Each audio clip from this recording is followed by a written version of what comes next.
The government is dead. Opening on the blank is dead.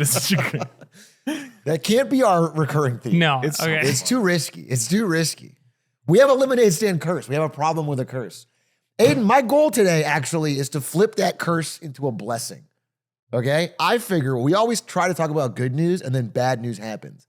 If we talk about the government shutdown extensively today, the law of irony will flip it so that it's ended tomorrow and didn't mean anything. I actually feel like we talk about bad things all the time, Brandon. I don't know if that's an accurate assessment of the lemonade stand curse. All I'm saying is I think the curse is trying to make our show seem wrong in some way by developing. Right. So if we're like, this is the biggest story, the government shutdown, then by tomorrow it'll be. Usually what happens, we talk about breaking news and then minutes after we post, it majorly changes. So it's possible the government shutdown gets worse, but most likely it will get better within a few minutes. You said the wrong thing. Now it's going to flash forward. Now you said I can't acknowledge that. He explained the plan too much. Yes. And now the Civil War. Now Civil War. And now the Etsy witches are going to curl their monkey paw. Ladies and gentlemen, we are in day 7 of a government shutdown, which is poised to become perhaps the longest one on record. I have no basis for that statement. Yeah, I was going to say, so just so you're aware, the longest one, 34 days. 34 days. Okay, so 34 days. Right now it's been 7. Yep. That's the info you went off of. My info I'm going off of is that we're closing in. Everyone involved is seeming very intractable on making any progress. Something I'll give to you.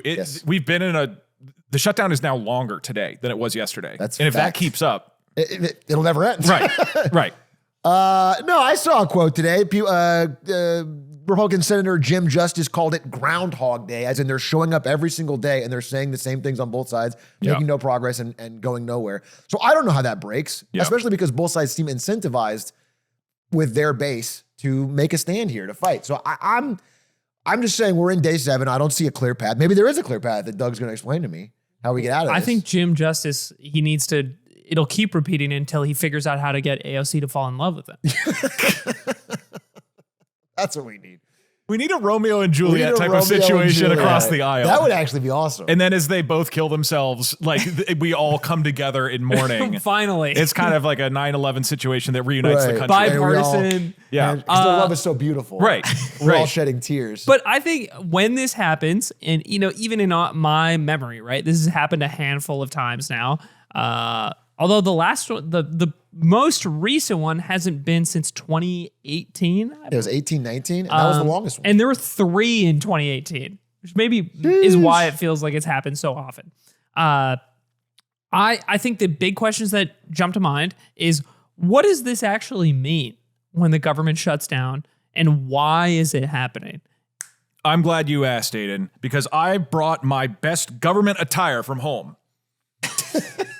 Why is your government attire like a Bono outfit? This is all I had. I couldn't find sunglasses, and I look more like a gay Colombian drug dealer than a government employee. But this is the best I got. And a t-shirt with me on it. This t-shirt says "Traitor" with Aiden's face. That is a beautiful shirt. I will give no additional context. Now, when the government none needed, folks. When the government shuts down, by definition, you don't have enough money to fund everything, right? That's like the whole point, is Congress hasn't decided how much money the government has to fund the government. So as part of the executive branch, there's 15 departments, which you've probably heard of before, like the Department of State, the Department of Treasury.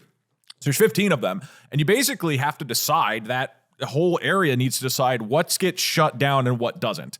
And so we are going to simulate that exact same scenario in an oversimplified form with these 5 $1 bills. Gentlemen, you are now the president and the OMB, the Office of Management and Budget. Because 1 for you, 4 for me. When the shutdown happens, you, the OMB, you need to decide the rules, and the agencies decide the details. The president is going to say, yes, I approve of all this, but technically it's not the president that decides. And so what I wanted to find out is, you, the average person listening at home, does it matter? Like, who cares? If the Department of Interior shuts down, does that do anything? So I've brought 15 departments for you gentlemen to consider. Okay.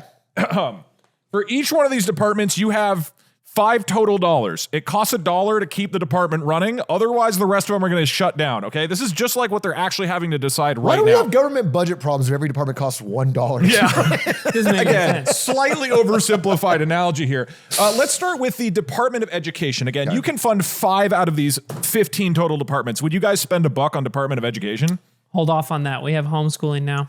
Yeah. Also, Aiden, I've been studying ever since our conspiracy episode. I don't know if you noticed, there's an all-seeing eye on this dollar, and that explains how they've been controlling us through education. Wow. So we don't need this. This is what we don't need at all. I think we're supposed to listen to wouldn't me need to and fund. listen to YouTubers, and that's going to get us in a good spot. So I think this one I would definitely not fund. So you know what? I actually would. I think the average person is not going to suffer too much from this. Unlike the name, the Department of Education doesn't manage schools or anything. It's not like a school is going to get shut down. They don't do that. They're managing overall high-level policy and grants and things like that. The main thing they do that would affect people, student loans. They have to approve student loans. But even the student loans themselves, it's not like that shuts down. It's just new ones being approved. So in this, let's say, hypothetical month that you guys are deciding to not fund the Department of Education, nobody's getting new loans. But honestly, not that bad. Okay. Yeah, I heard that you still have to pay your student loans, but there's no one you can call at For help. Right. If you're trying to be like, there are some very funny things about the department being shut down. For example, a little side tangent, a group of unions representing federal employees has sued the Trump administration because they don't want to be laid off by the Trump administration. Yeah. However, the unions are stuck in a cycle because the Justice Department would handle those lawsuits and the Justice Department was deemed non-essential and isn't handling them. So they just can't sue the government right now. That's so sick. Genius. Wait, one quick question. So as far as like consequences or impacts go, we're talking in the context of like immediate effects, like for the expected, maybe 7, 20, 30-day period that this could be, because traditionally shutdowns aren't very long. Like we said, the longest, right? Yeah. The longest has been that 34-day one, and that's the longest by like 13 days. Yeah. So we're describing like the immediate fallout or effects of these things We're saying going away. like to you, the average person at home, if the government ends up shutting down for 15 days, like for me, I wouldn't really care. Normally it doesn't seem like it affects me. That's what we're trying to decide right now. Yeah. What do you guys need to do to make sure the average person doesn't have their life ruined by this? Okay, we cut the Department of Education. You cut Department of Got it. Education. Easy. All right, easy. we Department of gotta- Treasury. What do you think? Is that worth a buck? I think so. Now, why do you think that? I just feel like if we lose the Treasury, we're going to lose the value of this very dollar that I'm spending on other things. And that's a great point because the Department of Treasury is the one who pays for literally everything and collects all the money and balances the debt. So we would immediately, so you are paying for it. Let's just say, okay. This one No. We have One home department, treasury now. congratulations. We have rising rates of home we have a treasury. Treasury at home. You're okay, yeah. Oh, no, All right, okay. I'll take that $1. Congratulations. We are keeping one of our government departments alive. It's Department of Treasury. That means we can continue to collect money, including taxes. That means we can spend money on literally everything. It's not very helpful to shut down the Department of Treasury while keeping other departments open, because then you can't It pay seems anybody essential. It anyways. seems That essential for the does rest. okay. Also, the I entire understand that. global market is underpinned by our bonds and debt servicing, and that all falls apart. So that is pretty definitively the most important And one. I take it this is one of the ones that's deemed essential in real life. Yes, in real life, this is one that's that has by far the lowest number of people who are laid off or furloughed, meaning they don't have to show up to work. All right, this one. I don't know what the fuck this does. Department of Housing? What do you guys think? Department of Housing. Who cares? Is any average person affected if the Department I've of never heard Housing? anyone complain about housing in this No one's country. complaining. We actually solved it this past week. I don't know if anybody read the news in the last week. You saw the headlines about how housing's been solved, so that's a bit of a relief. I will say though, Got to if, stress off everybody's shoulders. Aiden, if everybody is constantly complaining about housing, then how good could this department be? That's true. How much could they be doing currently? I don't think we fund it. Maybe okay, this would be my thing here is I don't think we're known for the scale of our public housing services. And so it feels like a market that it feels like an agency that wouldn't be providing the most compared to the other agencies of which we have a lot to get through. We only still. have We only have $4 $4 left. more. So I feel pressured to say no to this one, admittedly. Okay. All right, we are not funding for the next 2 weeks the Department of Housing weeks and or more. Urban It Feels so Development. definitive when he rips it. Like, oh, yeah, I can't even go Okay, And back. that means that 10 million Americans no longer have rental assistance and will most likely go homeless. Because this covers things like Section 8 housing. There's about 5 million families, 10 million total Americans, 70% of whom are seniors, children, or disabled, who will now suddenly not have rent assistance and will probably be evicted. Hey, if the government shuts down only 2 or 3 weeks, maybe they aren't evicted by then, huh? So Your shirt's looking remarkably prescient. Can I take it back? you cannot. No, it's already. We've ripped every rent They've assistance. been furloughed and fired and. But hey, maybe the other departments are going to help more people, right? It's only 10 million. Okay, Department of Agriculture. What do you guys think? Does that sound important? I mean, it. You know what? I do think food is a big deal, but my guess is the Department of Agriculture is mostly based around giving huge subsidies to large factory farms. Yeah, and I feel like for the time period that this shutdown is likely to exist in, your subsidy not being paid within this, let's say, 4-week period, doesn't seem a month, that pressing. Like, it Especially feels if like there's we should be able to get through a net 30 invoice here. I think so. So I'm going to say no. No. All right, we are dropping Department of Everyone Agriculture. starves. And for the most part, your intuition was right. It's a lot of like high level regulation around farming, around food production. The problem is twofold. First off, you've got food safety and inspection. So no food will have any quality checks of any kind going forward. But fingers crossed, no food crisis. The other thing is, there are 20 million kids who won't get lunch anymore at schools. Also, in 2024, there were 40 million people on SNAP, which is the food vouchers, like food program. That's under the Department of Agriculture for some reason. For real? SNAP is under Department of Agriculture, so is kids' lunches. I don't know why that's the case, but 40 million people no longer have SNAP assistance to eat food. You're going to have a lot of the country now a little short of food. No worries. Okay, he is running to the other side of the room. He has found his own Are you finding extra money? wallet. Because a little thing called tariff revenue just came in. And in real life, Trump is proposing to use tariff revenue to fund SNAP in the meantime. Okay, all right. And probably to give bailouts to farmers. So we're going to use this $5. Hey, buy yourself something nice. Okay, this is the only time you get to use tariffs because... And you know what? Some of those extra soybeans while you're at it. Yeah. First, you Throw are some right, by the soybeans way. on the pile. It's like farmers getting subsidies and stuff like that is a big part of it. But, okay, fair. We'll say tariff revenue is unexpected and you guys get to fund the SNAP program, which, by the way, what has tariff revenue been so far? Because I know what SNAP costs in 2024. It's probably over SNAP, right? 800 billion, something like that. Okay, SNAP's actually $1 trillion last year. We spent $1 trillion on SNAP? This is a report from the Department of Agriculture last year. Wow. $1 trillion.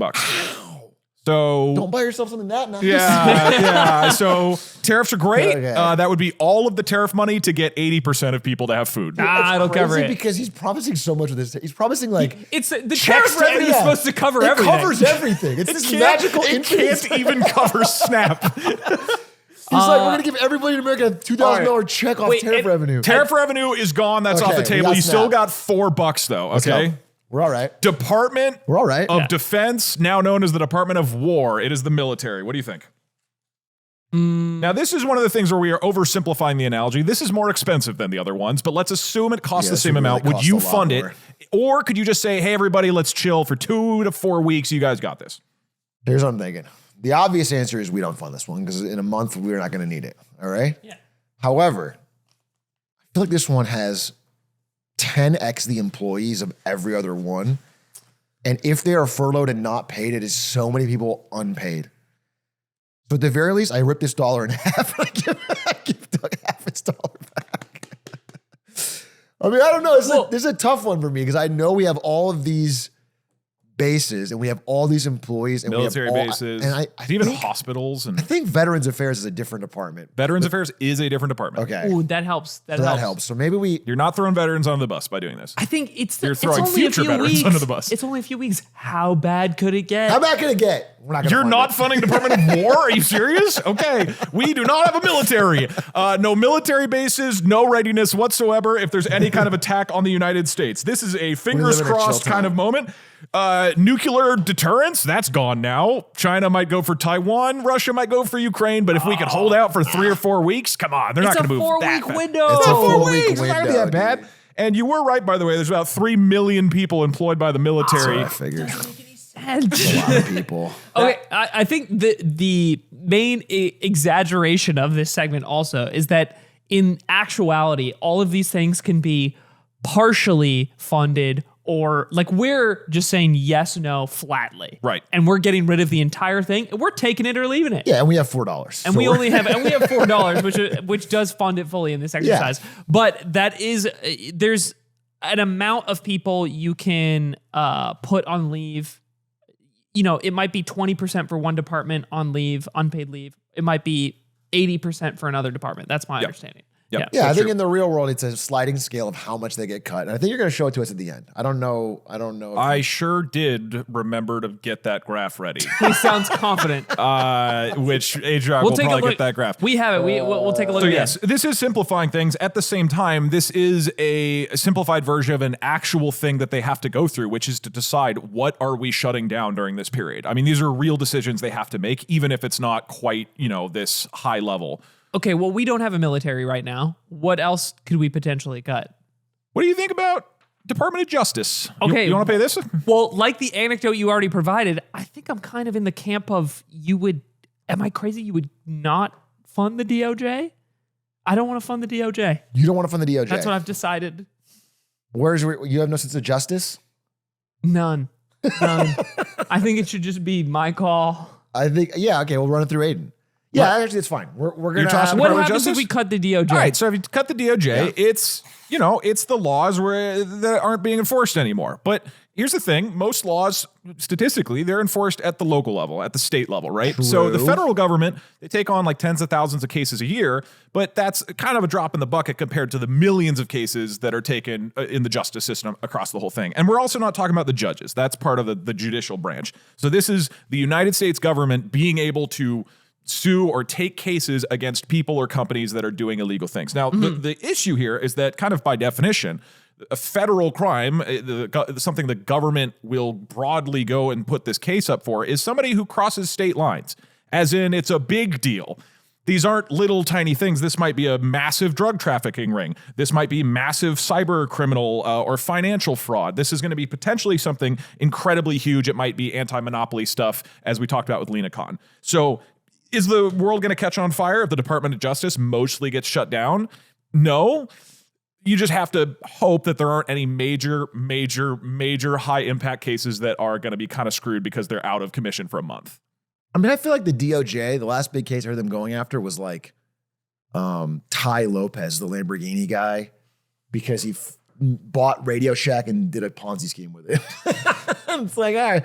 I mean, that guy's not good. I'm glad they're getting him, but I can wait 4 weeks. I can wait 4 weeks to get him. I think that's legitimate, although I'm But sure there's- people at the FBI who actually know the type of horrible shit that's happening all the time would be like, you guys are insane. Well, this is the- an insane thing to People do. at every one of these agencies are going to be mad about every crime because, of course. Okay, all right. That being said, Department of the Interior, come on. You want to You randomly guys give a shit gamble? about this? Come on. He's trying to bait us. You want to just randomly gamble on this one? This is going to be super important. Come on. You can You- tell by his We're gonna face. You don't give a Yes. shit about this. Look at this. There's a bison on it. We don't have a Buy it, bison. buy The it, bison's buy it, dead. buy You it, didn't even buy tell it, the buy it, Interior. buy it. Department of the Interior, congratulations. Your national parks will continue to be staffed. And that's about it. So that is by far the least impactful one. I got to level with you. Yeah. We're doing a terrible job. What do we keep so far? We have the Treasury. Okay, wait, And we good got news the on this. Good Interior. news is they also coordinate things like permitting for the federal land, like if farmers want to graze on it or mining rights. So that they don't do it themselves, they issue permits. Yeah. When you go to Yellowstone, you think of us. Okay? When you enjoy that When you beautiful enjoy nature. that vacation, you think of old Atrioc and Aiden.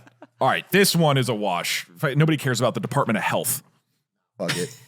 This is Health Wait. and Human Services led by Robert F. Kennedy Jr. I cut it. You cut health? Okay. Well, how much? With each of these, I'm thinking about how much like boots on the ground, day to day effect does it have? Like if we lose this for 28 days, how problematic is that? Just so you're aware, Medicare and Medicaid are under this. Gonna be some anger. Tell you what, we cut this. They have Well, to make it. but again, here's the question that I wanted to answer. Yeah. Medicare and Medicaid are managed by the Department of Health. Yeah.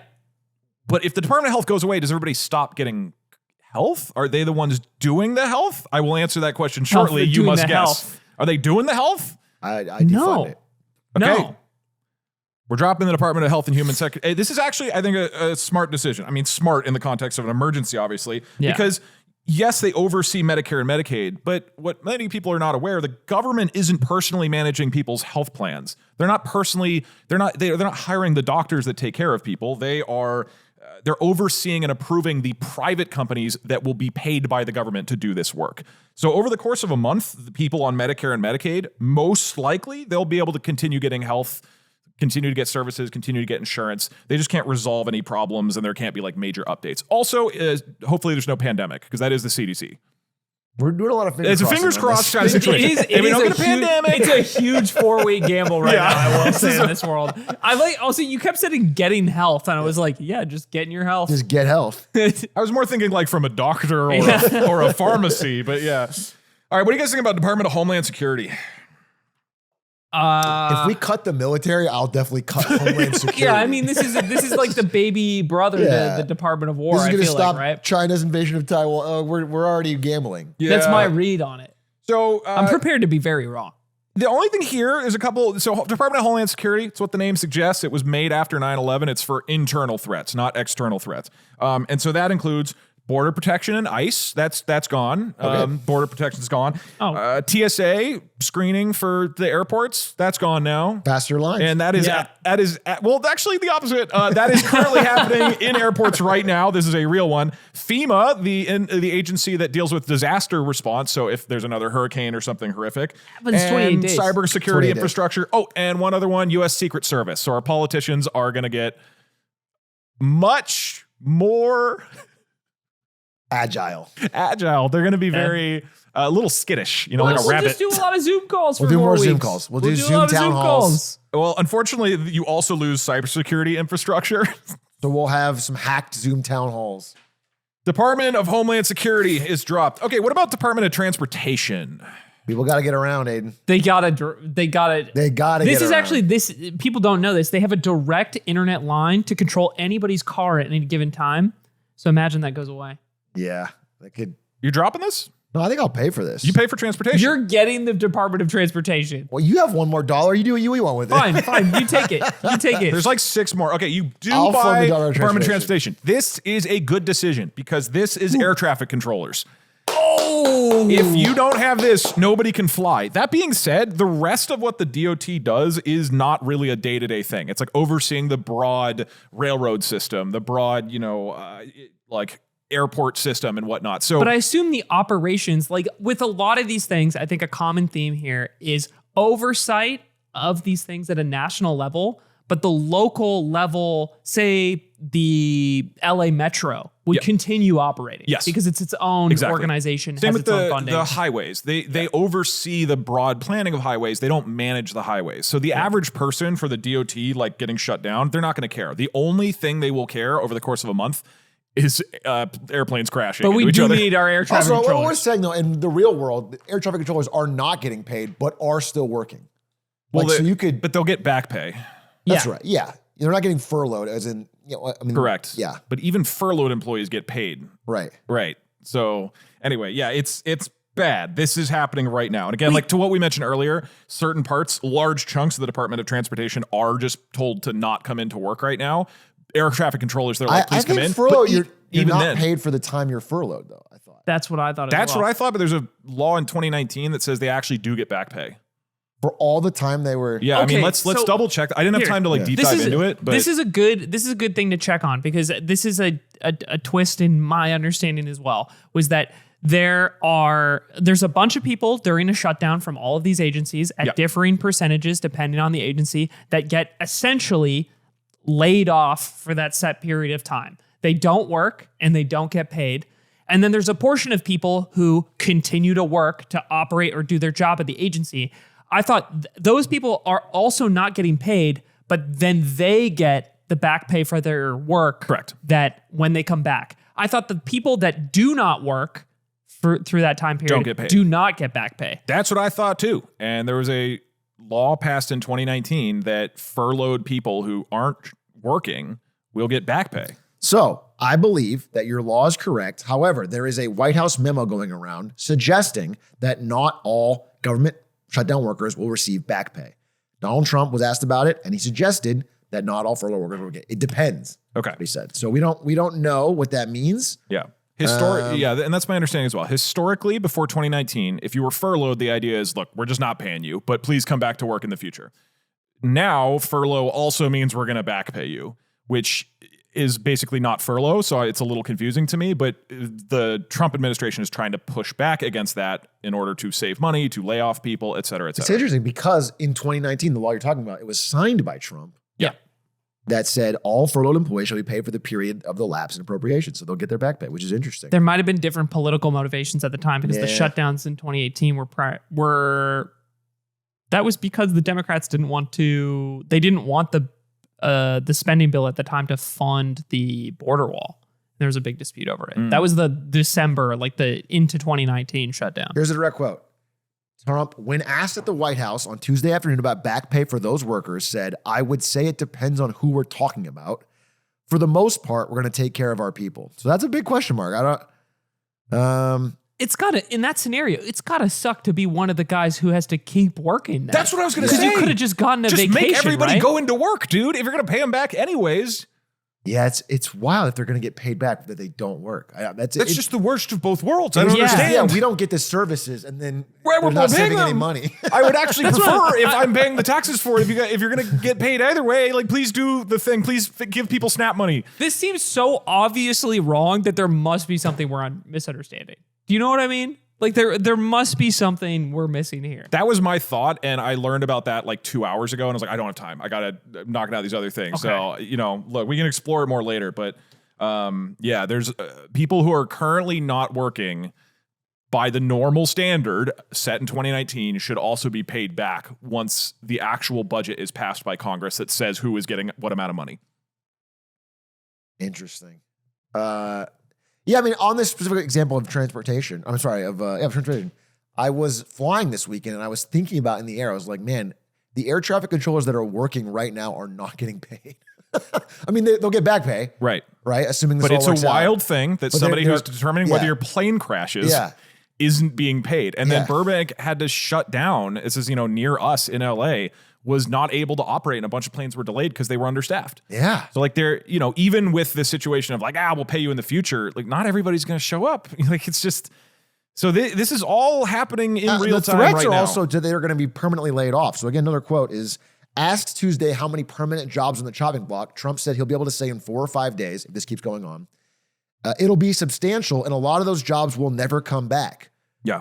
So, again, I have a friend I was hanging out with this weekend who is furloughed from his job in the government. I don't want to say where, but and it's a very stressful time. Like they're trying to figure out what's going on. They have like work it's like larger project work that is sort of still going on, but they're being told not to work, and they don't know what type of back pay or what they'll be receiving. It's weird. It's a weird spot to be in.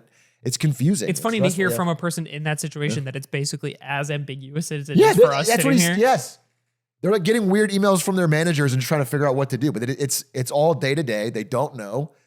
I don't know. It's a weird spot to be in. All right, let's wrap this up and do a really rapid fire, and then we'll talk about like $2. Because then we'll talk about the political maneuvering of all of this. Right, this is just what happens with the government shutdown. It's like, what are the different parties arguing for? So let's rapid fire. Commerce, Department of Commerce. Do you fund it? I'm taking it. Aiden has all the money. You're taking it? I'm taking the Department of Commerce. Okay, that is okay.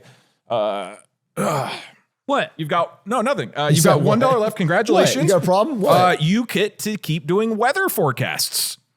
The Department of Commerce? It does the weather and patents and trademarks. Dude. So that will not stop during the next month. Actually, Congratulations. not take it, defunding the Department of Commerce and then pirating a bunch of Nintendo games. What are you going to do about it? There's other things like they produce all the national statistics. So a lot of commerce is based around the information that comes out of the Department of Commerce. But I would argue one of the less impactful. Wait, is the BLS ladder up into commerce? Do you know that? Bureau of Labor Statistics? I was going to write that down. I forget. I'm fairly certain, but that might be labor. I think it's labor. Okay. Well, that's defunded now, I know, because they're not releasing the jobs report. Yeah, that is for sure defunded. Okay, Department of Energy. You've got $1 and another four. Okay. We have to get. See, now it's tough because I have to gamble. Show us. Do it. Let's give us a spread. No. Cut energy. Okay, cut We're energy. cutting energy. So this is fine. Because we don't need it. The thing is, again, they're not maintaining the energy themselves. It's overall grid stability. However, they literally do make and maintain nuclear warheads. So those are out of commission. We're already not doing war, Doug. No, that is a good call. Okay, Department of Labor. Department of Labor. We're cutting that. Cut Department We don't of need Labor. those fake statistics that they kept making up. True. Big one here, OSHA is going to be gone. There's going to be no workplace standards or regulations whatsoever. So it's Shut up about it. How about that? This is a fingers crossed situation. Oh no! Now no one will find me for having the 2024 work poster up in the I don't know office if you've instead of the seen 2025 one. Mogul Moves' his office. They worked him to the bone, and they don't have safety rails. Shut up! Stop saying that publicly on the show, dude. Okay, I'm gonna say the last two. Okay, you gotta pick which one you fund. And we ran out of printer ink. So this one. It's just Department of State. The Department of State or the Department of Veterans Affairs. You've got $1. What do you choose to fund? All on you, Aiden. I have to funded, wait. The the Department of horses. State. Department of State. I think I'm going to fund the Department of Veterans Affairs because my understanding is they employ a ton of people, and this is healthcare for a considerable amount of individuals. That is a great choice. Not only do 400,000 employees work at the Department of Veteran Affairs, which is the next biggest after the actual military, they literally do manage the healthcare of the veterans. So unlike Department of Health and Human Services, which pays a bunch of private people to do all the healthcare, Department of Veteran Affairs literally is taking care of 9 million veterans. So that all falls apart immediately. So good call there. That's one that's extremely untenable to cut. Department of State, this means that the entire rest of the world can't interface with the United States whatsoever. We have no more diplomats. We have no more embassies. You can't get a visa into the country. You can't get a passport. But good news, we don't have a military anyway based on your guys' budget, so it's not like we could do anything. Anyways, Department of State is gone. So, and ladies and gentlemen, that leaves you with a pretty... Look at our lineup. We got the interior. We got transportation. Treasury, Veterans Affairs, and oh boy, the Department of Commerce. And I also funded SNAP with tariffs. This is a pretty damn So this isn't not bad. That's a hell of a government right there. Not a lot of safety, but a lot of ability to fly we just stopped to talking farms. And they don't know if we have nukes or not. I want to touch on something. Okay. I think we should show the graphic on screen. For audio listeners, this is tough to summarize because it's a lot of departments and a lot of numbers. But the actual number of employees or federal employees through each of these agencies, the number that are expected to be furloughed, and then I think just the percentage. That's the percentage of the employees that are kept on to continue operating them. That was cut. And my initial question when we were talking about prepping this episode was, when you choose to keep funding a bunch of portions of these agencies, how is that actually paid for? Is it just the government is shut down until a new budget resolution is passed, and then all of that back pay for the employees during the previous time period needs to be supplied anyway? Yeah. So you're essentially you're making a decision that no matter what the budget is going forward, all of the people that are continue to be asked to work are going to be paid somehow in the future once we have agreed on a budget resolution. Is that how it works? I mean, that's what I thought, but what we find out today is that based on that 2019 law, everyone's getting paid. Yeah, it feels like it doesn't make any sense. It's actually, this kind of shakes up my whole understanding of how shutdowns work, in that we are not saving any money in this shutdown. We're not saving any money, but we're not doing anything. Yeah, we're just doing less. The people of the United States are just getting less services as two parties and fight. Quick for audio listeners, let's just kind of go through. So Treasury, so we did this exercise, it's oversimplified, but in the real world, this is what's happening. There's all these departments, and to call out some of them, the Treasury, they are furloughing almost no people. So the Treasury, they're just continuing to fund. Veterans Affairs, continuing to fund. They really wanted Homeland Security. That one stayed around, apparently. Same with Justice. But then on the other side, they almost fully cut education, almost fully cut Environmental Protection Agency, which is sort of different than this. Commerce is out, labor is out, housing and urban development is out. So kind of on a high level, you guys roughly matched along with what the government is doing, which is saying, look, of all these departments we have to manage, like, we're going to mostly leave this one's intact, and these are just going to be left to the wayside, while having to pay them back in the future anyway. That's so wild to me. I don't know how that's going to play out. I mean, so yeah. Can you imagine because the Department of Education is one of the ones where most of the people are being furloughed, right? Yeah. So in this scenario where the back pay is 87%. owed, imagine being one of the 10% of people at the Department of Education who has to keep working. I don't want the vacation. Yeah, you're doing extra work, no extra pay, and everyone that got the vacation is getting paid. Maybe. Well, why don't we use this as a transition point to talk about what both sides of the aisle are doing on this and like what they're leveraging? Yeah, that's a good question. Because one of the things that Trump has been saying, the idea is that, you know, you furlough people, they aren't showing up to work because you don't know whether the government, Congress hasn't decided how much money we're going to spend over the next year. That is fundamentally what's going on. So we're not going to spend the money yet until we know that the money has been by law allocated. So the furloughing is happening to say some people we just they need to show up to work. We're requiring it. Other people, we're going to pay you back later. And what Trump is doing as part of this is saying, I'm going to have to lay off a bunch of people. But that seems like something he wants. Like this is basically an excuse. It's like a threat to help push these negotiations along. You feel like it's more of a threat? My sense is that because that's not necessary. Like he doesn't have to do that because they aren't being paid right now, regardless of the furlough thing. It's not costing the money right now. It would just be like, this is a chance to shrink the government is my take on it. Maybe. I mean, it sounds like they are being paid. There's like this makes sense to what I heard. There's like $400 to $500 million a day of back pay accruing. Right. That is like owed. But it's what legally. you just said, specifically the layoffs. Yeah. Like he keeps talking about, I'm going to have to start laying off a bunch of people. And that would be a substantial departure from what normally happens in a shutdown. So there's like this whole political game unfolding around this right now. So earlier in the year, there was a similar opportunity for the Democrats in Congress to not pass a budget resolution in order with the opportunity to shut down the government by doing so, right? And a lot of the Democrats at the time wanted to do that to slow the Trump administration and the Republicans in power. But there was disagreements as to whether or not this was the right timing to do so, because because this was early on in the year, if you don't allow Trump's admin to sort of unfold, then they have an easy blame during a shutdown of, see, we can't even take any action because the Democrats are more likely to become the center of blame for that. But now we're far enough in the year where so much of what Trump has done is polling so poorly with the Republican support behind him. The Democrats now feel like it's their opportunity to take a stand. And I think there's this view of the party being very wishy-washy and having no backbone. And this is their opportunity to do something substantial and fight back. And it's one of the few pieces of leverage that the Democrats actually have, which is not passing this. And they have 3 stipulations as to why they're saying they're withholding their approval of like the budget stopgap that they vote on. So the 3 things are, 1, they want they want Affordable Care Act subsidies that are set to expire at the end of this year to be extended or made permanent. At the end of this year, there's a bunch of Affordable Care Act subsidies that were approved a long time ago that allow people to enter the market when they're purchasing healthcare for themselves through the Affordable Care Act. And this is not Medicare or Medicaid.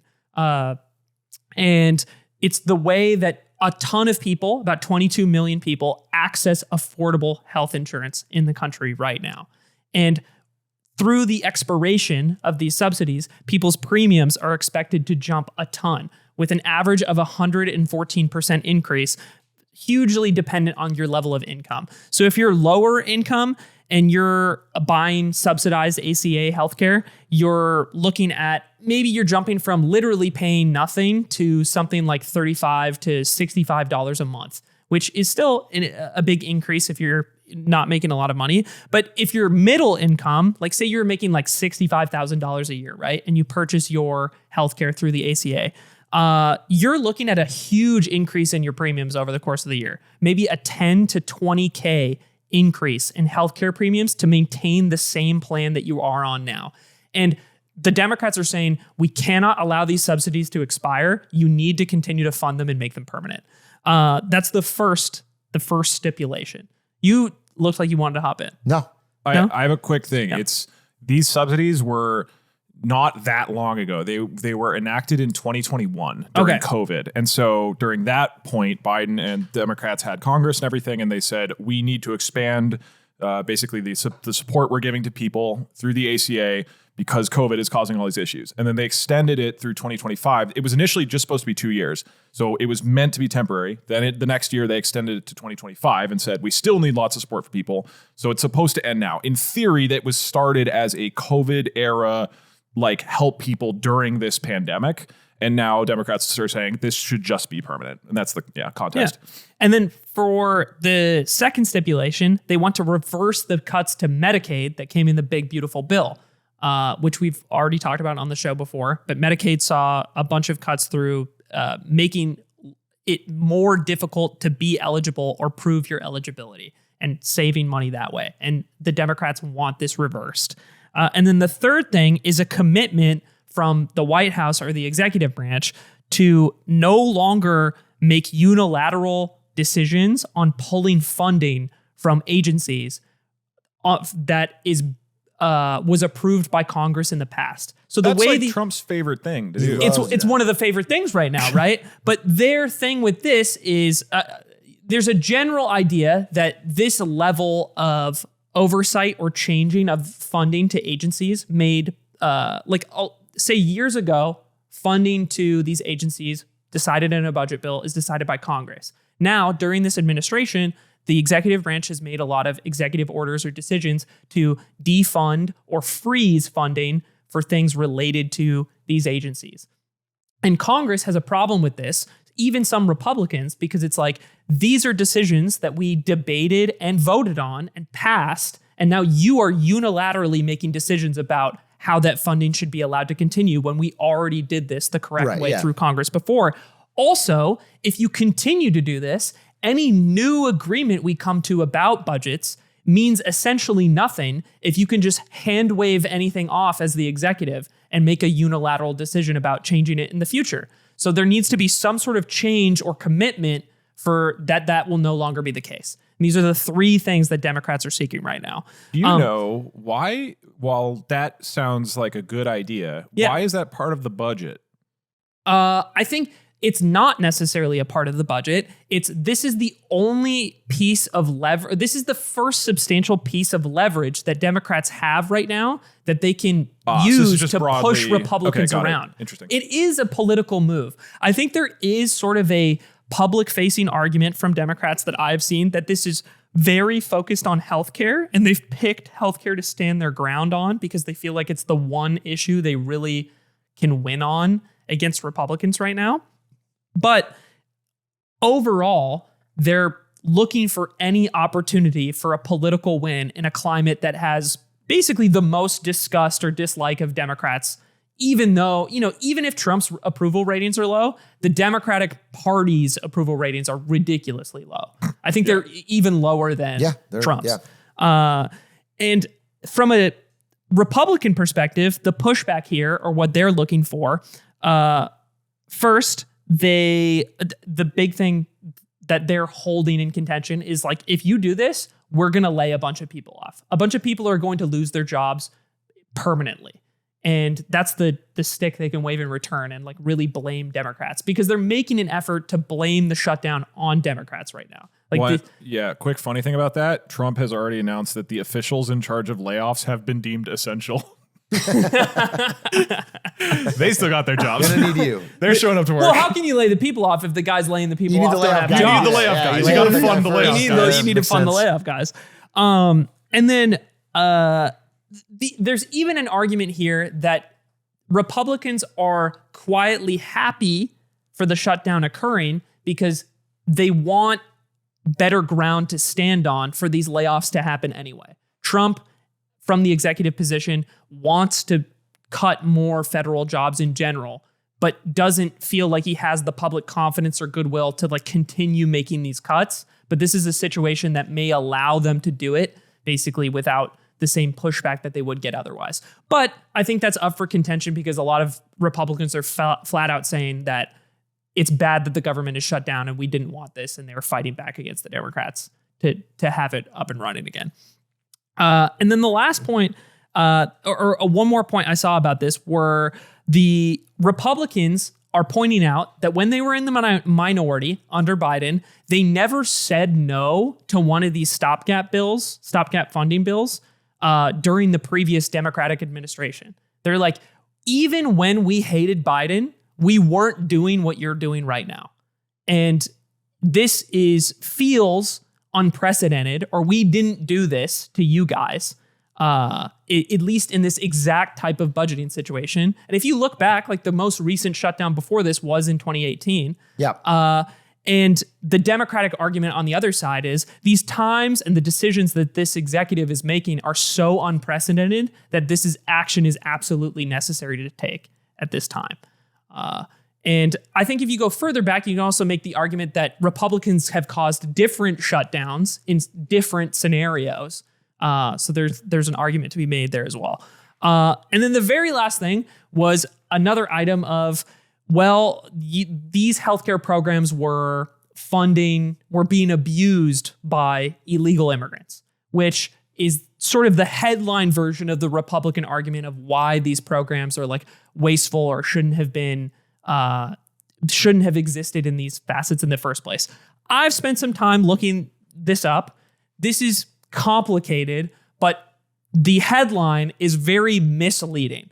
There's a very, very long-winded explanation of there's the way money is like given out to states and then used. People who are like illegal or like undocumented could be using programs, but the vast majority, and what they're really saying is most people who are here through some legal protection, like say you're here through like asylum or some other case that protects your legal status in the country, even though you're not like maybe you're not on like a visa or a green card or something like that. You have some legal status in the country. This administration's aggressive policies and views towards those types of people that are often getting deported or no longer have that protection, those were the people who had access to these programs in the past. Because if you're flat out like illegal, quote unquote, or just undocumented, then you weren't supposed to have access to any of these programs in the first place that are the healthcare programs in question. But they're available to people who had legal or protected status through different programs that the Trump administration no longer respects. So this is a very large distortion of the abuse of these systems that Republicans are claiming exists. That's what I could find. Sure. I can't, I read something much more long-winded than that, and I'd encourage you to read more about it. But to me, this headline is a very dishonest read of the way these programs are being used. And I think to end this, these programs saved money, like the Medicaid cuts saved money primarily by making it difficult for eligible people to access the program. They were like, you're just making it hard for people that would get on, who have a legal right to be on it, and you're just giving more friction to those people having access to it. So that's the political game that's unfolding. Yeah, I think what's interesting here is not so much the specific programs they're fighting about, but that they both no longer feel that there is any incentive to cooperate. I think they both have a political, if they're both already polling, Congress as a whole is polling so poorly, both parties, and they can't even go much lower. This is one argument that I saw, like they can't even go much lower. And Democrats have no power outside of this. They don't have anything in the House or the Senate or the judiciary or the presidency. They have nothing. So this is kind of their last lever. And so for them, I think the party split 50-50 on whether or not they should negotiate, but like it's a way higher percent than it's ever been. And they risk so much by looking weak than they would by not negotiating here. I think they're trying to negotiate in some way, but on the Republican side, there's no advantage for them to give in either. They can get some things they may want about cutting. And also it gives them kind of a scapegoat, which is as the government is being more, the polling of the government is going down. People are getting more and more upset. this gives you a sort of a little bit of an out. You can be like, hey, like we're trying to do stuff. This is like slowing us down. It's getting it off of our mission that was going to go great. So I just don't see either side having a real incentive to switch, which makes me think, knock on wood, this could change by tomorrow. But it seems like this is going to be a longer shutdown than we've seen normally, longer than the average one. I don't know if it'll make it to 30 days. Maybe not, but I don't see what the breaking point is because people are upset, but they're not any more or less upset at the other party or this party than they were before. People are just generally rising in anger. I don't know. That's the vibe I get. I wonder if you have a different thought on it or if there's... I think so. I mean, one of the big things, so again, Democrats are using this as what you said is basically like the final lever. Like they're not in control of Congress at all. They don't have Supreme Court. They don't have the presidency, and they're just being like outmaneuvered constantly. And then the big beautiful bill, which we talked about earlier this year, they did a reconciliation bill, which basically allowed that to be passed without 60% of the Senate. So they got in these like massive cuts. And so the Republicans have just done what they wanted, asterisk, for this whole time. And it feels to me like if the Democratic Party doesn't hold here and they give in, they're like, all right, fine, you can cut all the Medicaid. We're not going to stand up for this. Like they're real fucked. Like that's the last bastion of like, we have some kind of influence. And given that their polling and everything is so low already, it feels like they are not going to give in here because it's going to be like somewhat existential to their party. I think there's a very, very pervasive idea, and I would say fairly so, that the Democrats are basically a bunch of soy cucks with no backbone. Like to say it politely. Is the time, yeah. And I think the party has come around and recognized the fact that people view them in this sort of like sad, you never fight back and do anything sort of way, and they need to do something substantial in order to come across, and this is their gamble, right? It might not pay off. I don't know if people come out of this 30 days from now applauding the Democratic Party. Maybe they will, maybe they won't. But I think part of the reason why the approval rating is so low is, well, Republicans, they don't like the Democrats, obviously. Yeah. But I feel like most Democrats or most left-leaning people in general do not like the Democrats. Like Have you seen the Chuck Schumer quote during this thing about the letter? Have you seen this? No. It's like him talking to the news and they're asking him about the shutdown and he goes like, yeah, so I sent Trump a strongly worded letter. And then he realizes what he's saying sounds so fucking ineffectual. And so in the middle of his sentence, he's like, well, I mean, not a letter. I demand it. You can see him recognize the talking points they're trying. Like you can see that people who, for their entire career in politics, their 70-year career in politics, have been this very like kind of sterile, like both sides are now trying to be a Trump-esque figure and just failing badly. Just like trying to do, Chuck Schumer trying to be like, hello, fellow kids. With it's so bad. But yeah, there's a sense they got to do something. My outlook is similar to yours. I came into this one kind of feeling, oh, this might be the longest one we ever have. And we did this whole exercise of, which ones would we save? And, within the realm of let's keep this 4 weeks or under within the expectation of past shutdowns. But I think this one feels like it can go longer. And then the pain, I imagine, that is felt when you extend this to maybe more than a month, 2 months, 3 months. I don't know how long it could be. Just having this many people who are on federal payroll, not having access to a paycheck for that long, people will be upset. They will demand attention to this in some facet that people have to be held accountable to some degree. If you start fucking with enough people's paychecks in that you just take them away, there's no... That's when people will be the most upset. So that's what I read. I read that around the 30-day mark specifically is when it becomes a real big fucking deal, because that's when paychecks that's your monthly paycheck would normally arrive. And when that doesn't get there, shit starts becoming unable to get paid. So there was an interesting thing that happened during the last one because it was the first one that surpassed 30 days. Yeah. A theory or a feeling that one of the reasons they finally had to cave and make a decision was the air traffic controllers. Because although they were supposed to be coming into work, and I think this has already happened at Burbank Airport, people just started taking their sick leave. And they're like, I'm not going into work. Like, I for anybody who doesn't know, air traffic controller is a famously stressful job. You work insane hours. Extremely stressful job. And people, and if you're not getting paid for such a long period of time, people just start calling in their sick days or not showing up and saying, basically, you see a spike in sick days all of a sudden. They're soft quitting. And enough air traffic controllers choosing not to show up during the last shutdown was like one of the last big things that happened before they finally caved and like made a decision together to get the budget through. And I think, yeah, again, because air traffic controllers have mortgages to pay too. Like if their paycheck doesn't arrive, their life starts to get spiraling unwind. So that's where I think this gets, I mean, listen, I think both sides are getting more negative polling from this. Like it is not positive from any American, I think, on the ineffectiveness of government, but it's going to come down to who feels like they're getting the worst PR deal that is going to have to cave. I did have this thought when I was going over it of, I think I agree with the Democrats taking this stand and making this decision. Like from a political strategy perspective, I do think it is better for them to do this than nothing.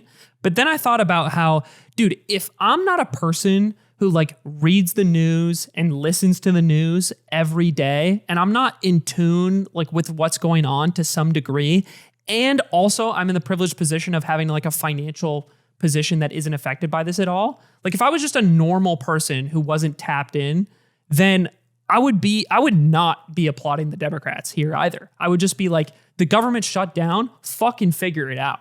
Like I would just be I think mad. that's what most people are saying in general, even if they have a side. I think, you know, I understand the fight for the ACA subsidies. I get it. And I think this is a fine spot to take a stand. I get the strategy. But I overall feel like, fuck! I feel like I get so frustrated. Because like... Well, I think the fear of this is a big thing. The ACA subsidies are probably the most substantial thing that people could see change in their daily financial life, right? Yeah. So if I'm one of these people that sees a giant increase in my premiums for my healthcare, right? These subsidies don't expire until later this year still. You have yet to feel the effect of those expirations happening. So you, from a Democratic strategy perspective, you're like gambling on these people's understanding that their healthcare premiums would have gone up in the future, but never actually did. You need to that needs to be so valuable to people. And some people, that's what I mean by tapped in though, right? Even, like if you're not paying attention, if you're just not paying attention to this at all, and you just pay your healthcare every month, and the subsidy is part of what keeps it low, but you don't give a shit about politics, and it never actually goes up because this whole situation plays out, what part of it makes you reward the Democrats for that? No, but if you don't give a shit about politics, you probably haven't even felt the effects of this yet. The shutdown hasn't trickled into your life. No, but that's what I mean, is like just statically, your opinion of the Democrats is pretty low. And because none of this is affecting you yet, including the subsidies going away, if it all ends and the subsidies continue, nothing about your opinion of the Democrats has really changed if you're that person. Do you see what I'm saying? So let me rephrase that. They need to wait for those people to feel the pain, and the Democrats come in to rescue them and reinstate their benefits. Yeah. But if there's never a period where it's actually lost, everybody will keep living their lives and go, why the fuck was it shut down? Exactly. So there's a world where the stronger strategy for Democrats is actually wait till the end of the year. Yeah. People lose their healthcare coverage or subsidies, and then Democrats are like, we are arguing to, and you could actually do that because you can do a continuing resolution, which means the government is funded at previous levels for, let's say, 3 months. You get through the year, and then you be like, then the Democrats can go, hey, all of you people on these subsidies, if you don't help us and we don't get this through, you are screwed. You will feel it right now. And I don't know if that's, ethically the correct choice or even strategically the correct choice. It was just one thing I saw is like, this feels like a hole where the value you say you're bringing here, most people might not even recognize. Yeah, the average person is not going to I think the people, the 22 million million that are on this are aware of this. I think Marjorie Taylor Greene even is flipping. She's flipping her vote. She's flipping to be on the Democratic side for this because of these subsidies. She has 2 kids, she says, that are on this health insurance that are going to have their premiums triple. And she's like deep. I think people are aware of this. I don't think it's completely unknowledgeable. And I also think if you're someone who doesn't pay attention to any of this and not affected by healthcare, once this catches up with you, once some kind of you can't go to a national park or the lines at the airport are too long or whatever this catches up to you, you generally overall are going to, I mean, if you listen to the messaging, you'll be like, maybe I blame the Democrats, maybe I blame the Republicans. But at the end of the day, you also go, I am tired of the chaos. You end up blaming the administration overall just because I don't care whose fault it is. Like it's you have the power and we're not. Yeah, Which is a larger. I think they're being hurt just as much. Highly edited anecdote here, Yeah. but a cut of like street interviewer in the city asking people who they blamed on the shutdown. I don't know what city it is. That shapes the opinion, of course. But I do think there's a general opinion here of people know that the Republicans have control of everything on paper. You're the guy in the office, you have the Supreme Court, and you have control in Congress, and the government shut down. Fucking figure it out, Republicans. I do think there's a feeling of that, for sure. And so that's what I'm saying. I think this is still politically somewhat strong for the. Like I think they both can play it, and that's why I think it's so long. I bet you guys $5 that it ends when the Republicans agree to the Medicare things, but with a bunch of stipulations that describe how illegal immigrants absolutely cannot qualify, even though that has no real impact, because that's not what's going on, but then allows them to claim the handshake. We have solved the problem and we made sure the Democrats wouldn't give it to illegals. I think that's a great prediction. That is like, because that's both the sides boogeyman. get some kind of W. Which is funny because, to be clear, Democrats would be getting the entire W, but Republicans would get the like visual W. Of like, you know, all those illegal immigrants who are on healthcare, they're gone now, and it's like, yeah, they are. They are. Yeah, sure. That's a lot of money to bet. That's last month's tariff revenue. Quick final thing. Number of days before the shutdown ends. Go. Predictions. Ooh, this is good. Fun fact, when we recorded a second test episode, Doug and Atrioc both thought the Ukraine war would be over by now. No, not just by now, by March. By fucking February. I thought day one. He promised me. Well, I don't get it. He did say day He one. promised me day Why one. doesn't he furlough Putin? I'm saying 33 days. Unironically, I think 33 days. It'd be That's my so guess. funny. Price is Right rules 34. Okay, I think Trump's going to make a big deal about how it's not the longest shutdown ever, and he's going to say we need to end it before that. It's all optics. I'll go, now, see, I kind of want to go in that pocket too, but now I'll go high. I'll be the high guy. I bet it'll be a historic 45 days. Damn. I got a nice window here. Close without going over. I think I have the best window, to be clear. Hey, I was going to go like 31, but then you said 33. Speaking of illegal immigrants. Don't look at me. Traitor.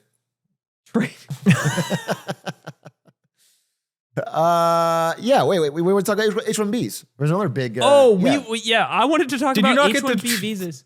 No, that was an obvious softball to you. No, that was a really good softball, and I'm tired. Well, also it doesn't make sense. They're not illegal. There's nothing illegal about it. I wanted to talk about H-1B visas, which is something that people might know changed recently. I've been wanting to talk about this for a while. I've heard that illegal aliens are getting H-1Bs. They're signing up for them in droves. That's what I've heard. And this actually makes them legal. This is a way that illegal. No, that's the illegal H-1B visas. That's what it's all about here. I heard Mogul Move's been firing hardworking American workers. You keep talking about what we do at Mogul and Moves, replacing and them I don't with like that. H-1Bs. Because it's like I tell you these things in confidence, and then you come on the podcast. But I need content, so I like to tell your secrets to the world. Right. Aiden, can you bleep out what you said earlier? Just put some of the words randomly. Okay, for people who don't know what H-1Bs are, these are visas for, quote, specialty occupations. Basically, jobs that require a bachelor's degree or higher in a specific specialty. Like your degree has to be attached to what you do. Easy example, you get a job as a software engineer at a big tech company and you have a bachelor's in computer science. And this is the type of visa that you would need to move and work in the US from another country. And other common jobs that might use this, it could be an accountant, it could be a doctor. Unlike, it wouldn't be somebody who is like a cab driver or like cleaning staff or someone like that. Yeah. There was a big change. Trump recently announced that they raised the application fee for this visa from a peak of $5,000 to $100,000. 100 racks, baby. Insane. Yeah, big deal. There's a lot of turmoil around H-1Bs. People, I think rightly in some cases, have felt that they are being undercut on their wages by H-1B workers. And then H-1B workers have often felt the system keeps them tied to a single employer, trapped in that job and unable to negotiate for better wages. So it's like a weird double bad situation. Yeah. The way this works is you enter basically a lottery for the chance of actually applying for the H-1B. And there's a limit on how many of these visas can be issued per year. I think it's like 65,000 a year to people with bachelor's degrees, and then another 20,000-ish set aside for master's degrees and higher specifically. And the main... Wait, one second. What's crazy is there's a lot of gaming of that system. I don't know if you know. I looked into H-1Bs a while back. And so let's say Google, you want to hire a software engineer from, I don't know, India or something. This is China. So what you'll do is you will, first of all, submit as many possible entries into the lottery as you can. So even if you submit more than you need so that whatever you get, you can apply.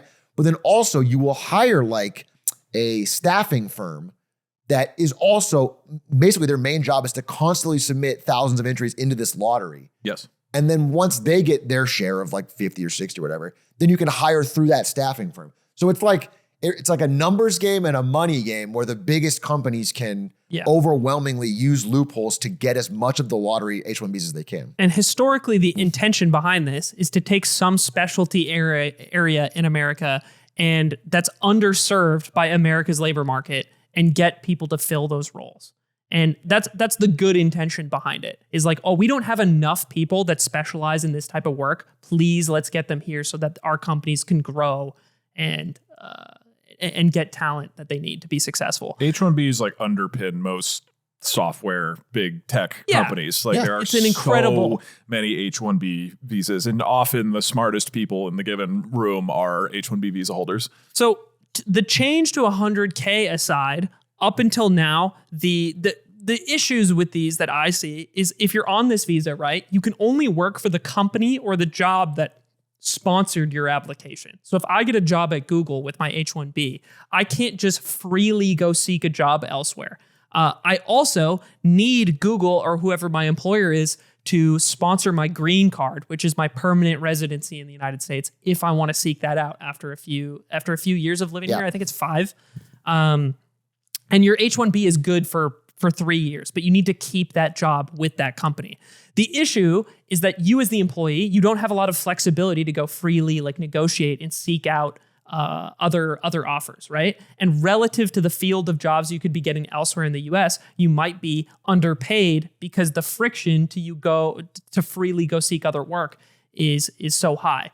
And the company also doesn't have a ton of incentive to sponsor your green card, because as soon as you're issued the green card or permanent residency, you can leave freely and not worry about them being the holder of your H-1B anymore. So that's, on the worker side, one of the prospective issues of these visas to begin with. And then on the other side, while the intention is to fill, underserved markets within the US labor market, as these jobs or markets like kind of ebb and flow in certain spaces, right? So in a sector like tech right now, tech in the last few years has been downsizing. We're out of the period where people are hiring a ridiculous amount of people into tech workplaces, right? So there's an incentive to lay off like higher cost or like higher salary local American like salaries at the expense of maintaining or continuing to hire H-1Bs at lower salaries.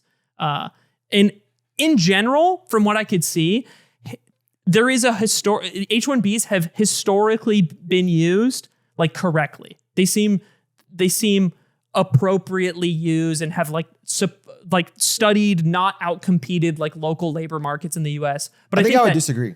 I did some research on it and I found a lot. I mean, I guess I don't know the stats. Maybe I don't know the hard stat, but I saw a lot of examples of, especially like in accounting, Disney fired their entire accounting department, replaced it with H-1Bs. Yeah. Like I've seen multiple big companies lay off a lot of people to replace it. And the only point is the lower labor cost. It's not like, so I don't know. The loose idea that I got here is that this system has been potentially increasingly abused as time has passed. Yes, the meta gets figured out. Yeah, and especially as, so if we were to use tech as an example, right? when tech started exploding in the US, the number of available positions or like the talent demanded greatly exceeded the amount of people in the US that were even educated to do those jobs, right? But then we have this whole reaction internally to pushing software engineering, computer science degrees, coding boot camps. There's a whole industrial like reaction within the US to educate and push people towards this exploding field, right? But then over time, the explosion in that field like levels out or maybe even turns in the opposite direction. And now all of a sudden you do have all this American labor that is educated and able to do those jobs, but can still be laid off at the expense of hiring those H-1B employees, right? Yeah. So it depends at like what stage and like the cycle or like what level your business is at, or how many of these like lottery spots you're able to get or game. Does that make sense? Yeah. I'll villain share it. I don't hate immigrants, actually. So I think they... I was just about to say, I was going to say I'm strongly pro-immigration. I just think the H-1B system specifically is like rife with abuse. It is just a way to have undue leverage over a worker from a different region who you can then pay less than the local going rate in America. No, I think is like the core problem with this is that everybody loses, basically, right? Like if the companies benefit, to be clear. The companies are winning. Extremely, all the normal people, talented people, losing. Right? You get talented people for less money, and they else. can't leave, and they have no negotiating leverage. It's great for if you're Microsoft. This is great. Yeah, I think a good change to this would be if H-1B holders could basically freely seek other employment or freely seek other related employment while they were. Yeah, there's like two things, right? There's the O1 visa, which is like a super talented person who's really good at their job. They can get an O1 visa, which has more flexibility. That's the streamer visa. And that's what Linkus has. Yeah, couple people, and that's become more and more chosen as the route to go. People have gotten way better. There's like systems now where you can fill out the right thing and figure it out, and the lawyer will help you get an O1 visa. That's been happening for top tier tech talent who don't want to be locked into the H-1B system. So that's happening, and I think an expansion of that and a better funding of that and a better understanding of that to get more people. If people really are talented, want to come to America, it should be our number one priority to get them to be able to work here. Yeah. So I agree with that. And the second thing is this idea somewhat on its face makes sense, which is the idea that like if there's $100,000 fee, then you're only going to get truly talented people for your H-1B. You're not going to get someone who you can just underpay. You're not going to get an accountant you can pay $45K instead of $60K from a different country. That's the plan. That's the idea. I get the idea in theory. However, in practice, this law has a carve out, which is the White House can waive your application fee at any time. So in practice, what it means is everyone has to go through Trump. Every big company now has to go through Trump to get their H-1Bs at a discounted rate, not have to pay $100K per.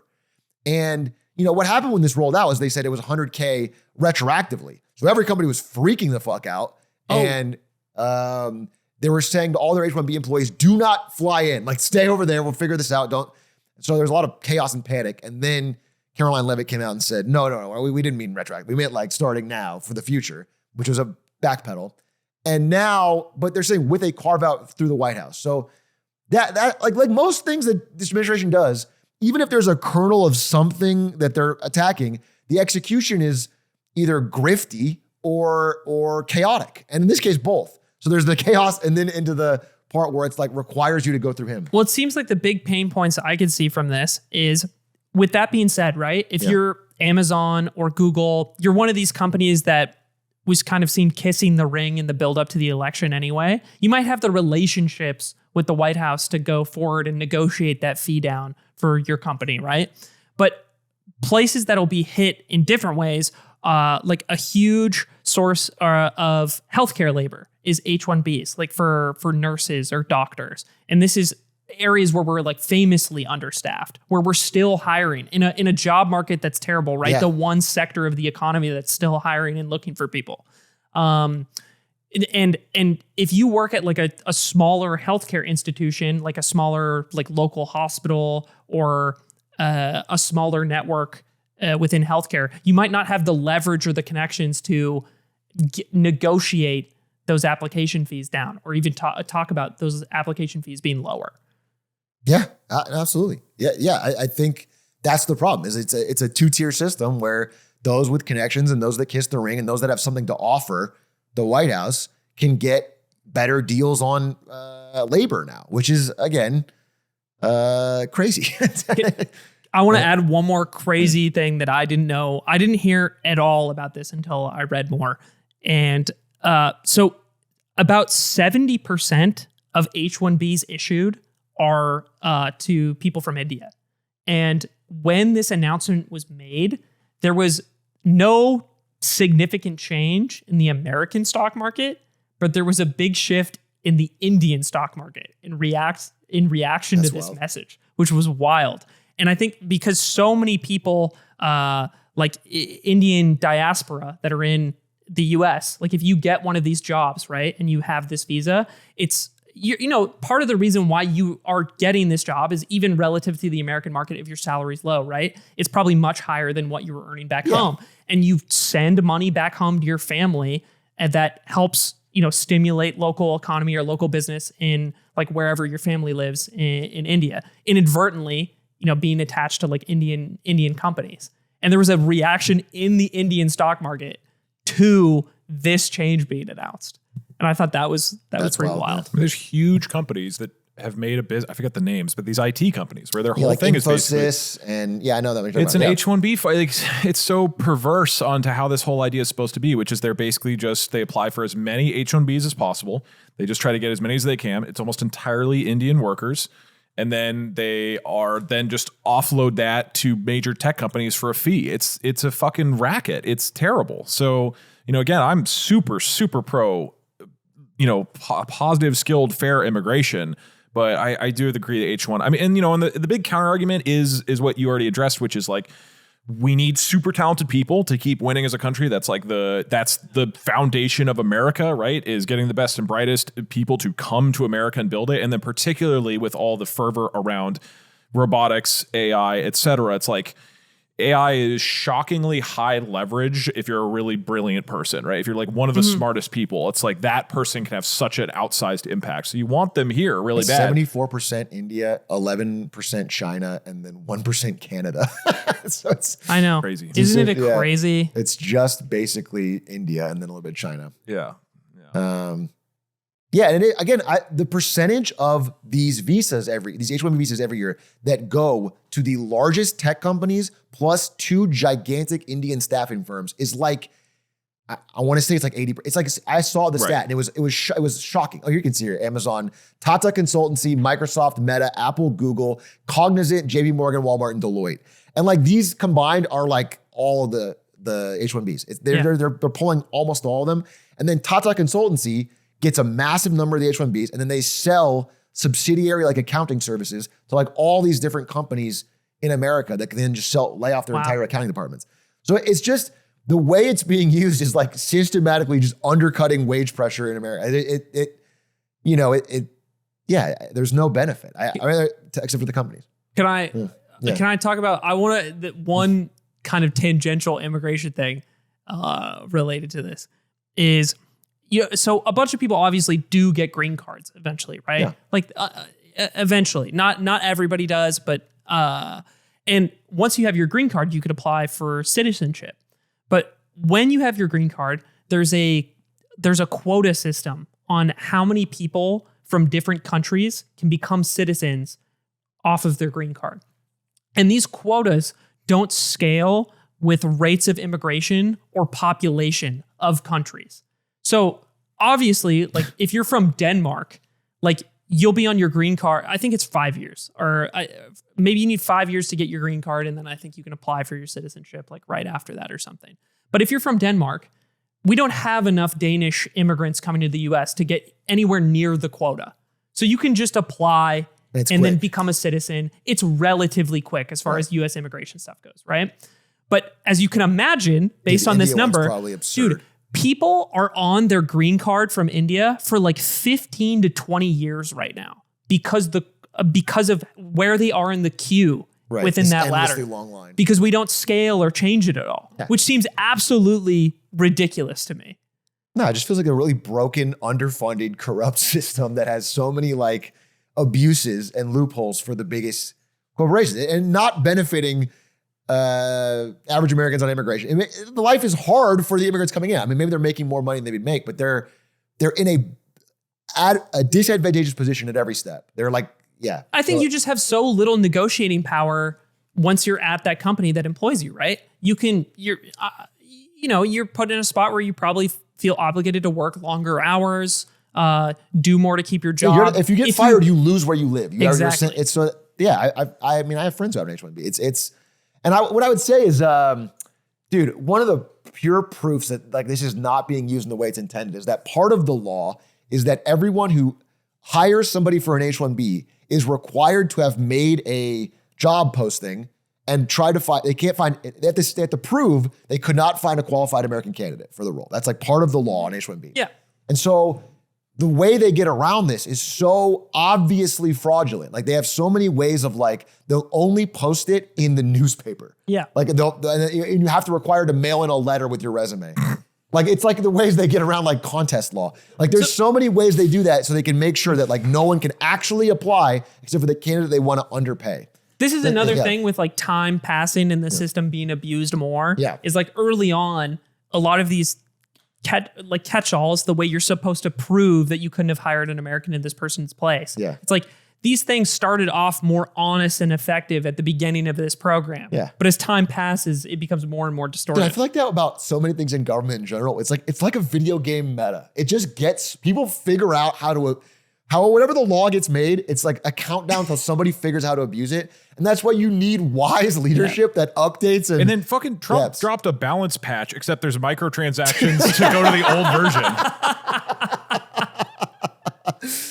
Dude, true. It's pay to win. It's pay to win. It's pay to win. Hey guys. There's already a lottery system involved. So it's like you're already cracking. You're already cracking packs, dude. Packs. You're trying to get a 5-star accountant from Fucking Infosys gets approval to keep doing this without the 100,000. I mean, yeah, it's crazy. Well, so, yeah. I mean, do you guys have any more thoughts? I think I said what I said. Yeah, I stand by it. I don't have anything else. I wanted to move on to, do you want to talk about, we have 2 AI topics we can end on. AMD OpenAI thing that just happened that you wanted to talk about, or generative AI news that has also come out recently. I would love to hear what Doug says because I'm going to farm a clip on the other thing anyway tonight. Oh, there you go. All right. So you linked me an article by the FT that I read, which is about the AI music companies working on licensing with some of the big music publishers. And this was very light on technical details, which I found concerning, but it was very much like, the music companies are saying, okay, during the internet era with Napster and LimeWire, all this pirating, it was this huge thing. The amount of share the music industry had in totality like dropped like 60, 70% as a result. Like they just got cratered. Right. They got wiped out by the internet, never fully recovered. And so they're like, we understand that AI is a similar existential threat. We got to get ahead of it. So we are talking with licensing deals. And the thing I saw, one of the quotes is like, we want it to be something like Spotify, where every time an AI song is played, if it utilizes our music, then we would get a cut. I mean, that makes sense, right? It's or similar to sampling music, right? If you use a sample. And the AI companies, at least in that article, didn't comment on it in any way. They're just apparently in communications. So for this specifically, it's interesting because generative AI in general, it's not. Some people seem to think it's like you're sampling music. If you make an AI song, it's not like it picks 5 songs and combines them together. It has been trained off of millions, or in the case of images, billions of pieces of data that it slowly trains on. And so when you ask it, go make me a cool EDM song, it's not going and saying, I'm going to get Justice's song and sample it, and I'm going to get Skrillex's song and sample it. It's similar to if you said, hey, The Weeknd, the artist, you just released a new album. Everybody you've ever taken inspiration from and any music you've ever listened to in your life, you need to give them a cut of the money because that technically influenced how you made your new thing. It's like, how on earth would you enforce that? So it is interesting that the AI and audio industries are talking about this because to me, this doesn't feel tenable at all. And on the other side, I definitely want us to move to a world where if you create content and that is used by an AI company to train their model who then goes and makes things, I think you should be compensated for that. And that's the world we seem to be moving towards with like the New York Times licensing, Reddit licensing, various other companies are saying, hey, AI companies, you can use our stuff if you pay us. But at the same time, the idea that the music industry is like, yeah, we should get a little credit every time somebody makes a song. It's like that doesn't make sense, because on the technical level, that's not how it's working. A model is being trained off of millions and millions and millions of songs, which turn into a math equation that can sort of reverse engineer what a song is. Sure, but I mean, it's being trained off of the songs they own, right? Like, those songs are being ripped without permission, and being trained on them. You know, it's interesting. I mean, it's a complex thing, and this article made me think, like, music industry, you don't understand how AI works, do you? They didn't understand the internet either. Right. They're probably going to get screwed on this. And they're confidently saying, we're not going to be left behind on this one. We know it's a big deal. And it's like, you don't sound like... one of the quotes is literally like, if a song is played that uses our music, we should get credit. That's literally every song. Again, to train an AI model, you train it on all of the music that slowly tweaks a formula. That would mean every single song in existence that it's been trained off of is used every time, technically. Yeah. So this doesn't make sense. I do agree. It's a weird, intractable problem that applies to all of generative AI, and I don't see an easy solution to it. And we're seeing this problem on a bigger scale. We talked about the AI slop feed. Yeah, Sora, where Sora launched, and they had an opt-out copyright law program, which basically said, if you don't want us to steal your stuff and make Rick and Morty or whatever, then you come and opt out, but we're going to do it otherwise. Which is not how copyright law works. Can you do that with crime? Like, you can rob a bank, but they have to let you know. Yeah, all the banks in the area have to opt out from me robbing them. Dude, you're covered. So they did that for one day, literally one day, until they got 10 billion legal calls. I mean, I think the WWE was the one that led the most because they were getting their stuff pirated or whatever. Yeah. And so Sam Altman backtracked, and now everyone on the Sora Reddit or whatever is complaining because they're getting so many more. We can't make this because like you're trying to make anyway. So that's happening. But, you know, I mean, I get what you're saying, Doug, in that it's training on everything. But I've been scrolling Sora to test it out. Like, they're creating South Park episodes that have the voices and the drawings and then I heard, like, it was outputting the actual unchanged Stranger Things soundtrack. Like, as it was. Yeah. So, like, there's clearly some... Yeah, no, it can do, and that's what makes this so complex and weird. It's like, so let's say that you want to say, if your AI uses our copyrighted content explicitly, like it, and when I say use, it would recreate it. But let's say it recreates SpongeBob or the Stranger Things soundtrack. In that case, if it's clearly recognizable, let's say your company has to try to identify it in some way, we get credit. And maybe you do that. But then the question is, again, if I say make a song that is inspired by The Weeknd, that's not gonna. It's not gonna be the actual sample. No, I think that's a much. I agree with you. And then again, like this is how real human creatives work. I'm inspired by people all the time. I don't have to give them my YouTube revenue because I was inspired by a cool Hitman video you did or something, which is a real case. So it's. It's a real case. You're gonna have to pay me. Yeah. Well, joke's on you. It didn't work very well. All right, people didn't think it was that funny for GTA 5. It's so challenging. So that would be an easy one where you say, hey, if the AI recreates a recognizable piece of copyrighted content, you have to pay. That's easy. The much harder version is where it's Sponge Man instead of SpongeBob, and it looks similar, and it's a clearly inspired show. And at that point, what is the difference between inspiration and ripoff? That's so hard to define. I think this is going to be such a battle in the next year. Like everyone is gearing up. And like you said, I think what I've read too is they have fresh pain from the internet. They remember how they got screwed. Right. And so they're throwing every dollar, like all the movie industries, they're lawyering up. And then the AI companies have even more money, a substantially amount more money. They have billions. So they just make money appear by saying the word AI. And so that's an infinite money well. And so they're both just about to go crazy. I mean, I don't know how it's going to play out. I'm definitely going to keep trying to follow it pretty closely. Yeah. And currently I see no good solution. The most obvious thing is going to be the AI companies pay a license to be able to train their models off of the library. And that is already happening with a number of companies. But there's, as we've talked about it before in the past, there's huge lawsuits right now that are going to be determining this about whether a company can say, I shouldn't have to pay you in the first place because it is transformative. So, well, also because right now, all the AI models, the really good ones that everyone's using, are through a few, mostly big, mostly American companies that they can still negotiate with. But once the tech gets more and everyone can run shit locally on a DeepSeek open source China model. can and will make a model that does this exact same thing, and you will not be able to stop it. And you can run it locally and then make as much copyright as you want and then put it on TikTok. Like it's going to be such a problem. I don't really understand how to I don't. Yeah, it's a wave coming for all these companies, and I don't understand how to. It kind of feels like there's no winning, for those companies. It's This is Sam Altman's blog, by the way. it's It's tough. very funny. It's worth a read. It is him after one day of Sora, Oh, I didn't recognizing how this is not working how he planned. It's first him saying, "Hey, rights holders, we're not going to do that opt-out thing. That was mostly a goof, and we're going to have a thing where we can share the revenue with you, and we're going to figure that out. We're working on it." So that's him realizing like there's legal pressure coming immediately. The second thing is him saying like, "Hey, we really do have to make money on this though. People are making way more of these than we thought, and most of them are not getting as many views as we thought," which is very funny because it's very expensive to make. Like the GPU time to make a video. And we thought about this from Also our first funny because discussion. he's said this exact same thing several times. Yeah, like on every on every product launch, which leads me to believe that, and other people as well, that this is not an accident, that it wasn't like, oh God, no, copyrighted content. It's a very deliberate strategy to put it out there, get it a ton of attention. So everybody's like, holy shit, what's going on? Cool. And then you get to pull it back and go, oh, I'm sorry. I'm sorry. But I do think, I mean, I don't know if they expected how much of the traffic would come from people just yoinking this stuff off Sora and putting it somewhere else where they can't monetize. Like, how does OpenAI make the money? It's off of compute time. That is their current plan. So it's the creation of it. Yeah, but I was saying this on stream, but have you ever been to like memegenerator.com or whatever, where you can, like, that is not a profit. That's a small business. It's a very small business.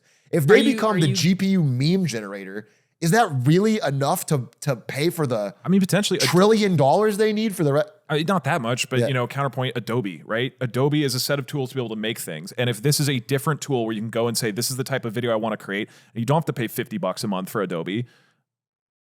Maybe. Yeah. I mean, you're just gambling on enough people paying for the tool because it's a creation tool. The social media is the vehicle to advertise the tool, basically. Yeah. It's like if I keep seeing, it's the same thing with like the Ghibli profile pictures. Yeah. It's like those things spread everywhere and everybody's like, how do I make mine? Then they go seek out the tool or the software to go make their own. They're not trying to be YouTube. And that's a really important distinction. They're trying to say, hey, do you want to make things like this? Come to our website and pay us to make it. Adobe's money comes almost entirely through big, long-form corporate contracts. Like most people, regular people, pirate it. They find some way of using it. Like it's not, you and me paying for Photoshop is not how they make their money. They make their money because they sign a deal with Microsoft or whatever for a big corporate contract. You actually sound like me. You sound like me explaining to my parents when I was 15 why it was okay that I stole Photoshop. And it was they're not coming for me. But Adobe knows you steal it, and they want you to use it so that when you grow up and get a job in the industry, you require your corporation to buy this license. So maybe this will work. Maybe enough corporate people need to use AI to make SpongeBob. Like, I don't know. How is a company going to function if you can't? By the way, some of the best ones, Mario in a cop chase going down the side. A lot of cop chases. A lot of cop chases. Every coach has been arrested. Every person, dude. Michael Jackson stealing my fried chicken. Incredible. I mean, there are amazing videos out of this. There's a really good one of Sam Altman breaking into Studio Ghibli's headquarters, grabbing all the papers off of Miyazaki's desk, and running away while he's chased by Miyazaki. That was Chef's Kiss. There's a huge trend around Sam Altman, the creator, committing crimes, which is so funny. So funny. Internet's undefeated. Guys, that's our stand. I do look forward to seeing how this plays out. I agree with you that it's going to be an epic legal battle for generations. I don't know how it's going to play out. I want to see Nintendo get involved so bad. They're waiting. They're the SWAT team. Yeah.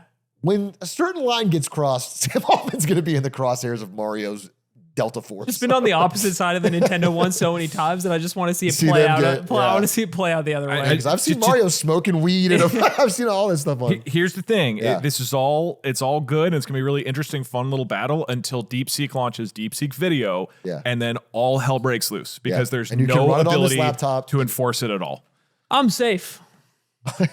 I'm safe, actually. I'm safe. Why are you safe with the... It's because... It's going to come pre-installed. Never mind. I'm actually more compromised. And that's why this shirt wraps up our episode. Aiden is a traitor. From me, Brendan and the Traitor. Thanks for watching Lemonade Stand. We'll see you next week. Bye-bye. Bye, guys.